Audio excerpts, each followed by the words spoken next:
Revelations chapter 5, verse 2 by John Gill. This is from the Exposition of the entire Bible, verse by verse, brought to you by Discovering the Scriptures, being read by Dr. Peter John. Scripture quote, "And I saw a strong angel proclaiming with a loud voice," unquote. John Gill quote, "This was not the uncreated angel, Jesus Christ, for he after spoken of as the Lion of the tribe of Judah, and as the Lamb in the midst of the throne, but a created one, though who he was, whether Gabriel, as some say, because his name signifies the strong or mighty one of God, is not material to be known. Angels are said to be mighty and to excel in strength. This is called so here, chiefly with respect to his voice, which he, by reason of his great strength,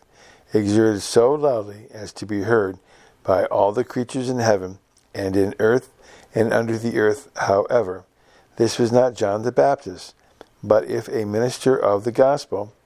rather some of one's sense, making the following proclamation," unquote. Scripture quote,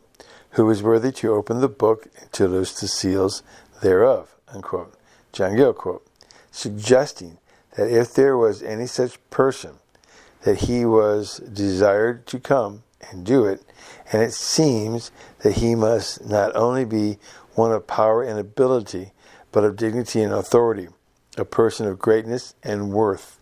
from whence his ability arises, as he ought to be, that can engage his heart to draw nigh to God, and take a book out of his right hand, this mysterious book of the Revelation, as it was indeed while sealed,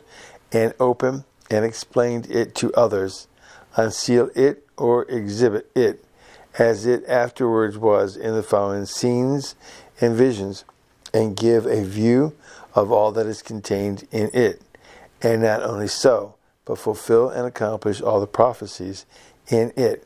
and who can or is worthy to do all this, but he that sits at the right hand of God, and who is God as well as man?" And this proclamation was made to stir up an earnest desire in John and all the saints he represents, to know what was in this book, and to show the potency of all creatures to make any discovery of it, and to illustrate and set off with a greater foil the glory, excellency, ability, and worth of Jesus Christ. There seems to be an allusion to the president of the temple calling to the priests under him to attend to the several parts of the service assigned them, saying unto them, "Whosoever is worthy, let him do so and so," unquote. End of Revelations chapter 5, verse 2 of John Gill's Exposition of the entire Bible.